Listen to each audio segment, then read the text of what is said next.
Yan, Virgo, Sun, Moon, Rising, and Venus placements, and of course, sa ating mga cross-watchers. Magandang araw po sa inyong lahat. Welcome or welcome back po dito sa Bola Magos. My name is Angel Francia. So Virgo, alamin natin ngayon in today's video kung ano ang nararamdaman ng person mo sa ngayon. Okay? Ano ang feelings niya at anong mga intention niya or mga balak niya sa sayo or sa relationship. Now, paalala lang Virgo, this is a general reading. So, hindi ito magre-resonate sa lahat ng mga nanunood. Alright, let's start. Okay, let's start. Virgo. Okay, lumabas.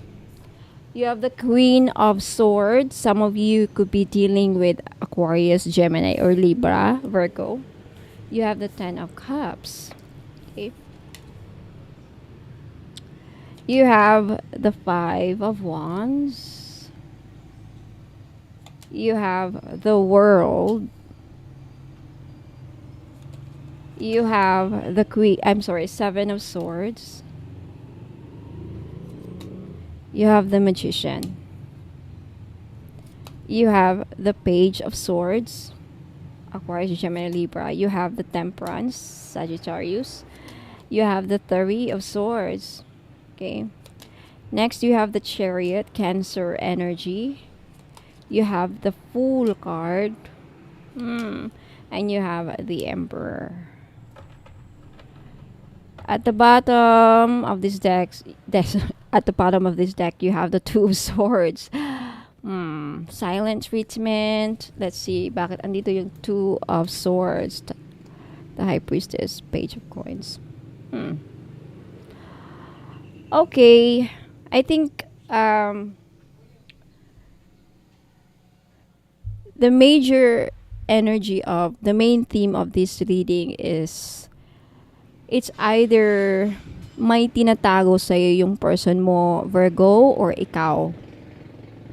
And some of you, if that's not the case, kung hindi yan ang sitwasyon ninyo, I think someone here is, High Priestess, may tinatago. Oh, okay. I feel like yung person mo, Virgo, or ikaw, meron kang ibang binibigyan ng pera. May tinutulungan ka. There's something about your partner not being honest about sino yung tinutulungan niya. With the Page of Coins kasi, this could be like offering money, services, effort. Hindi niya sinasabi kung saan napupunta yung pera. Yan ang either ito ang pag-aawayan niyo or pinag-awayan niyo lately or pag-aawayan niyo pa in the future. Your person, Virgo, either ikaw to Virgo or cross-watcher, this is your person. Cross-watcher, yung mga ibang zodiac signs na nanonood dito, sila yung mga cross-watchers. Yung hindi Virgo. So, Virgo and cross-watcher, yung person mo ay may tinatago. Hindi niya sinasabi kung saan may binibigyan siyang pera. May pinapadalhan siyang pera. This could be family, his parents, his brother, family, relative. This could be anybody. For some of you, hindi lahat. For others, I don't know. This could be a third party. Siguro yung babae niya or lalaki niya pinapadalhan niya ng pera. Hindi mo alam. Okay? But I feel like for some of you, Virgo, meron ka ng kutob. Okay, Virgo, meron ka ng kutob na nagdududa ka na or magdududa ka in the near future na may binibigyan siyang pera. May pinapadalahan siyang pera. Or meron siyang ini-entertain. Kasi ang Page of Coins could also be like, kasi ang Page of Coins is giving time and effort. So, ini-entertain. Okay? Now, here's the thing. I feel like your person's feelings right now is, although masaya siya sa'yo,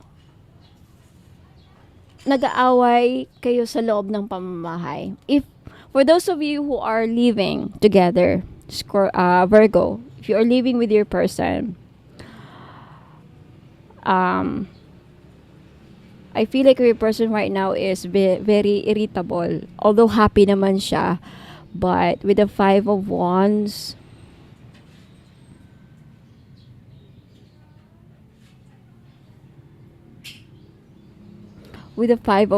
I feel like andun yung pagdududa niya. Andun yung pagdududa or nakikipag-compete siya. Yung feelings ng person mo, Virgo, or cross-watcher, is nagsiselos siya. Nagsiselos siya and bitter siya sa family mo. Nagsiselos siya kung saan hindi totally nagsiselos, but with the Five of Wands, parang naiinis siya sa family mo. Galit siya sa family mo. Okay? Family mo, brother, sister, I don't know, mother, father, parents mo, ganon. Okay? And I feel like right now, yung person mo is somewhat a little bit cold. For some of you, nag-aaway kayo or mag-aaway kayo about children in the near future. Pag-aawayan nyo ang mga responsibility nyo. There's something about children or family members na pag-aawayan ninyo. This could be like cousins. When I say family member, this could be your mother, pag-aawayan nyo. This could be about anybody in your family. Yun ang rason kung bakit kayo mag-aaway or pag-aawayan nyo. Now, ang feelings niya is cold siya nga sa ngayon. But at the same time, there is this energy kung saan yung person mo is Virgo is I feel like your person is trying to look for a middle ground. Okay? Yung person mo right now is hahanap ng paraan kung paano kayo magkaayos. But at the same time, ayaw din niyang let go yung third party. There is a third party. Okay? As much as possible, maghahanap siya ng way na maayos kayo. The person will compromise. Let's just say that. Okay? Makikipag-compromise siya. Makipagkompromiso siya para lang hindi kayo mag-away at hindi mawala yung kung saan siya nagsiselos. May pinagsesolusan siya eh. Most of you, pinagsesolusan niya family. Yung member mo sa family, Virgo. Okay? This could be your mother. I don't know. Basta family with the Ten of Cups. Now, I feel like yung person mo, happy naman siya sa'yo. Kaya lang, nag-aaway kayo kasi magkaiba kayo ng opinion. Virgo, magkaiba kayo ng pananaw sa buhay with the Queen of Swords. Magkaiba kayo ng very opinionated ang person mo, Virgo. Tama ba? Queen of Swords, Page of Swords. This is someone who's very taklesa, very opinionated, and siya ang nasusunod. Also very bossy and masakit magsalita. Now, the World, the Seven of Swords, the Magician. I feel like may magbabago ang treatment niya sa'yo. With the World, the Seven of Swords, and the Magician. I feel like magbabago ang takbo ng sitwasyon. Kung dati-dati ay siya yung manipulative, controlling sa relationship mo, I think ang mangyayari is ikaw, Virgo, ikaw na ang magko-control. Ikaw naman ngayon ang kung anong ginagawa niya dati sa'yo, parang mababaliktad.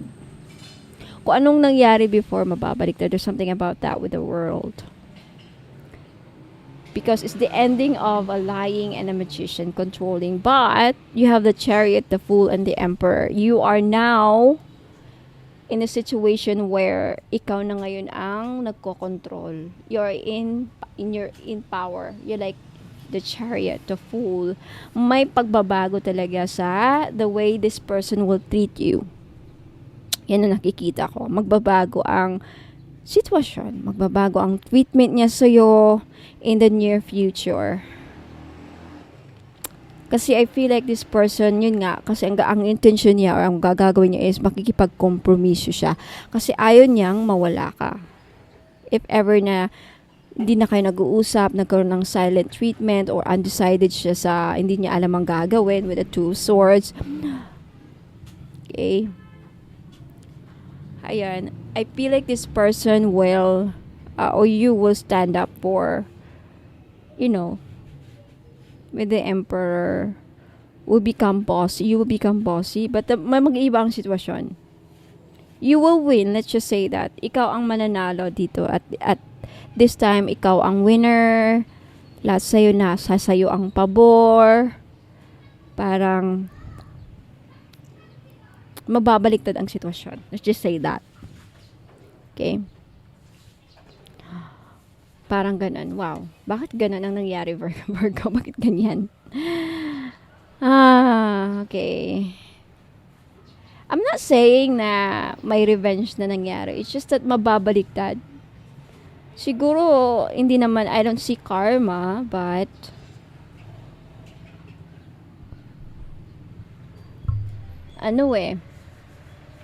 the world kasi and the chariot, this is look like, for a lot of you, you are an LDR. This could be an LDR relationship. Yeah. So watch out for those, andito na naman, LDR. So for those of you na LDR ang relationship na to, watch out kasi may tendency na Virgo, hindi mo pagkakatiwalaan itong tao na to, babae man ito or lalaki. Okay? Hindi mo mapagkakatiwalaan. Look at this. The chariot could be a Cancer na sinungaling. It could be an air sign, Aquarius, Gemini, Libra na manipulative. Okay. Tignan mo, the world and in conjunction with the chariot here means that it takes travel. This is a long distance relationship. Confirmation yan. Now with the Seven of Swords, we all know naman the Seven of Swords is a deceiving energy, deceitful energy. The Magician is a controlling, manipulative person. Okay? Ambisyoso din ang Magician. Alright?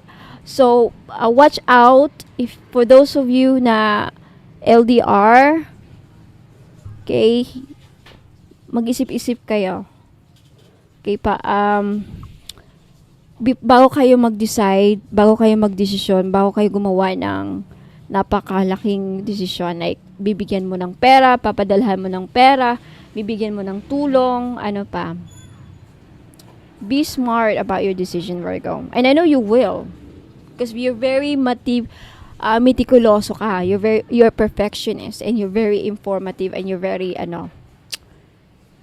you always you want to make sure na you're always making the right decision, right? So I don't think hindi kayo magkakaproblema dyan. But who knows? Baka yun nga magkamali ka. Lahat naman tayo nagkakamali. So just watch out. Okay? So, Virgo, Sun, Moon, Rising, and Venus signs, yan po ang reading ninyo. Let me know if nag-resonate, no? And don't forget to like this video and mag-comment kayo sa baba. Yeah, let me know.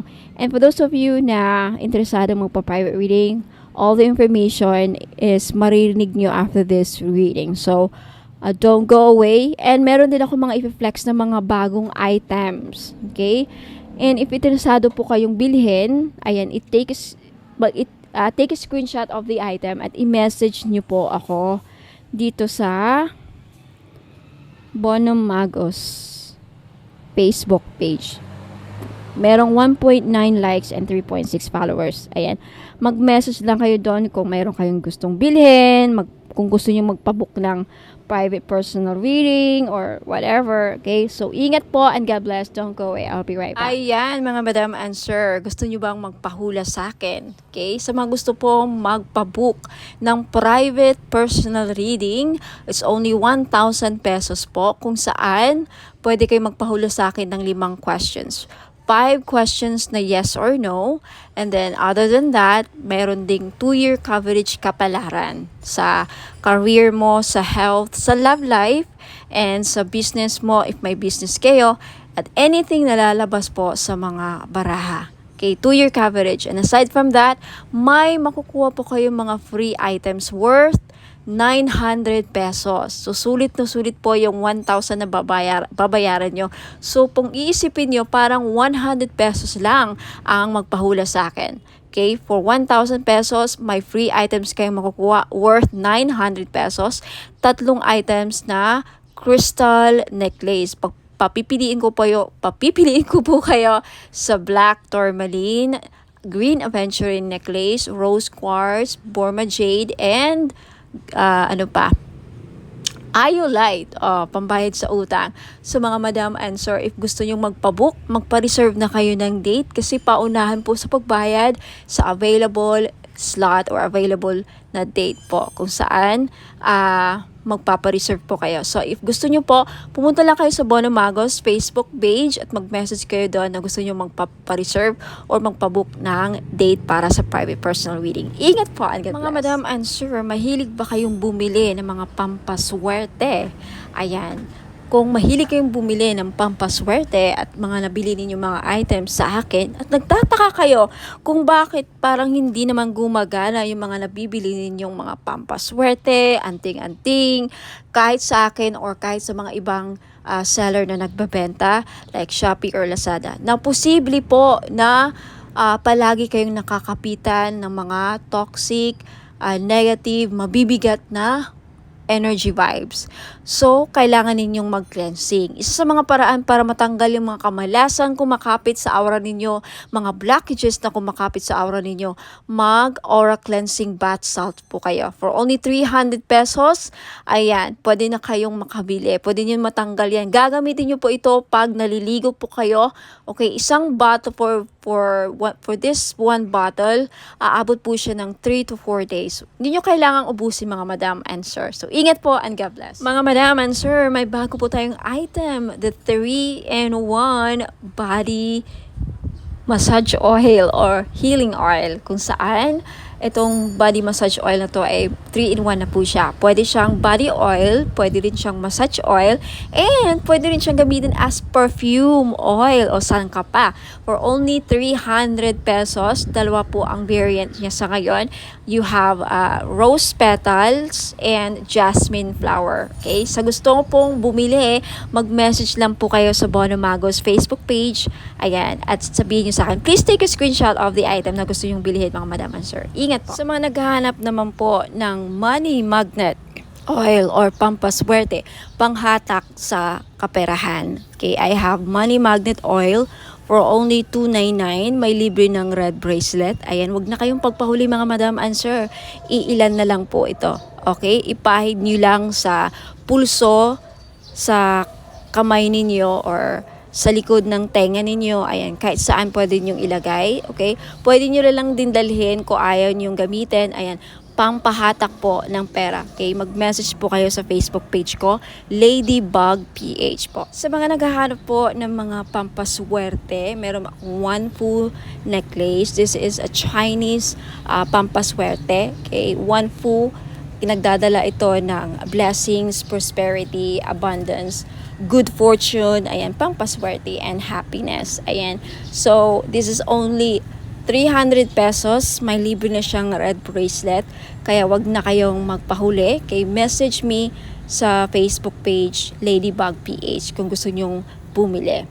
Ayan, mga madam and sir, welcome back. Ayan, so sa mga naghanap po ng pampaswerte, ayan, meron po tayong jade necklace. This is only 300 pesos each. Ayan, pampaswerte sa sugal, pampaswerte sa buhay, lahat na po, pampaswerte sa pag-ibig.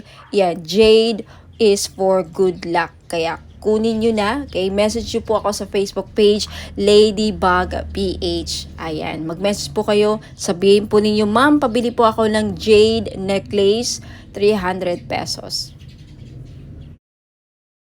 Ngayon sa mga namumblema naman dyan sa pera, meron tayong Green Aventurine. Maganda po ito panghatak sa pera. This is a money magnet stone, yung Green Aventurine. So, if namumblema kayo sa pera, hindi kayo maka-loan, hindi kayo makabenta, hindi kayo parang walang pasok, walang perang pumapasok, no? So, kailangan po ninyo ng Green Aventurine necklace. This is only 300 pesos kaya mag-message na kayo bago pa kayo maunahan. Now, sa mga namumblema naman sa kanilang love life, meron tayong rose quartz necklace. 4 pieces lang po ang available sa ngayon. Pero wag po kayong mag-aalala kasi magre-restock po ako in the future. So, sa gustong bumili, ayan, mag-message lang kayo sa Facebook page Ladybug PH or dito sa Facebook page if naka-post po ito sa Facebook page ay mag-PM na po kayo. Okay, so yung rose quartz po ay tutulong sa inyo na ma-in-love lalo ang yung person. So gamitin niyo po ito, okay, during or pag nasa tabi po ninyo ang inyong mga minamahal sa buhay, o di ba? Ayan, so yung rose quartz din po ay nakakatulong para maging maayos ang takbo ng iyong love life. Last but not the least, yung citrine necklace po. Alam naman natin na yung citrine is the stone, merchant stone. Okay? So, ibig sabihin yan, yung mga merchants or mga sellers. Kaya kung ikaw ay nagbebenta, meron kang binibenta, may sari-sari store ka, may restaurant ka, may business ka, ayan, maganda po itong citrine, bagay na bagay po ito sa mga negosyante dyan. Okay? Para panghatak, pampaswerte, panghatak ng pera, ayan yung citrine. And talagang mabibenta ninyo yung mga binibenta ninyo. Lalo-lalo na dun sa mga nagbibenta ng lupa. Ayan, pwede rin yung citrine. Ayan, kung meron kayong binibentang kahit anong binibenta. Okay? This is the seller's stone, kumbaga. Kaya, ayan, kunti lang yan. For sure, maraming bibili nito kaya paunahan lang po sa pagbayad. Kaya huwag ka nang magpahuli, mag-message na kayo sa Facebook page Ladybug PH Tarot. Kung ito nakapost sa Facebook page, ayan, mag-PM na po kayo. Sa mga problema naman po dyan sa mga utang nila at yung mga pinag-utangan, okay? Pahirapan ba ang pasingil, ma'am? Pahirapan po ba ang pagsingil sa mga umutang sa inyo? Or ikaw na may mga loans, may mga utang, pahirapan ba ang pagbayad? Then you need iolite crystal. Okay? Tutulungan ka nito yung crystal na to para mabayaran yung mga utang at hindi kayo mahirapang maningil. Okay? Sa mga nagkautang sa inyo. Okay? Wear this for 90 days. Ayan. Matutulungan kayo. So, for only 300 pesos, mag-message lang po kayo sa Facebook page Ladybug PH. At sa mga naghahanap naman po doon sa mga pangontra or protection sa mga palipad hangin, mga kulam, kung ikaw ay kinukulam or takot ka na makulam, ayan, may panangga po ako. You have black tourmaline necklace, ayan, pangmalakasan, malakas makasosyal. Okay, hindi halatang protection siya and then pang-alis na rin. And sa mga interesado po, you can take a screenshot. This is only 300 pesos. Okay, mabenta sa akin to ngayon. Kasi daming, yun nga, kinukulam kay ng mga third party, mga nila, kapitbahay. So, wag na kayo magpahuli mga madam and sir. Bumili na kayo. 300 pesos only. So, mag-message lang po kayo sa Ladybug PH. Sa mga naghahanap po ng pampaswerte sa sugal, mga madam and sir, mahilig ka bang sumugal? Ayan, meron po tayong lucky clover necklace, gold po siya. In gold, wala pong silver. Sa mga lalaki, kung gusto nyong bumili, pwede nyong i-keep ilagay nyo lang sa bag, pampaswerte ito. So kahit na anong sugal, kay mahilig ka ba sa tumaya sa loto, online casino, sabong, mga sweepstakes, any kind of sugal, okay, pwede po ito. 300 pesos lang each. Syempre may kasama po ang shipping. So if gusto nyong mag-avail at mag-order, message lang po kayo sa Facebook page Ladybug PH. Magiging bono magos na very soon. Sa mga interesado pong bumili ng ating miraculous medal in gold necklace, this is only 300 pesos po. Mag-message lang po kayo sa Facebook page, Ladybug PH. Magiging Bono Magus na very soon. Hopefully sa katapusan. Ayan. Itong medal na to may kasamang prayer ritual kung saan magpe-pray kayo, magpe-pray kayo para sa mga kahilingan ninyo, gusto nyo mangyari sa buhay. Kahit ano pa yan, sa negosyo, kaperahan, kalusugan, business, anything. So mag-message na po kayo sa akin sa Facebook page, Ladybug PH. Now, if interested naman kayo sa ating Lady of Guadalupe gold necklace, this is only 300 pesos each. Mag-message po kayo sa Facebook page, Ladybug PH. Ayan. No free shipping po, no COD. Wala pong cash on delivery sa mga bibili po, and may wala pong free shipping. Okay, so mag-message kayo sa Facebook page, Ladybug PH.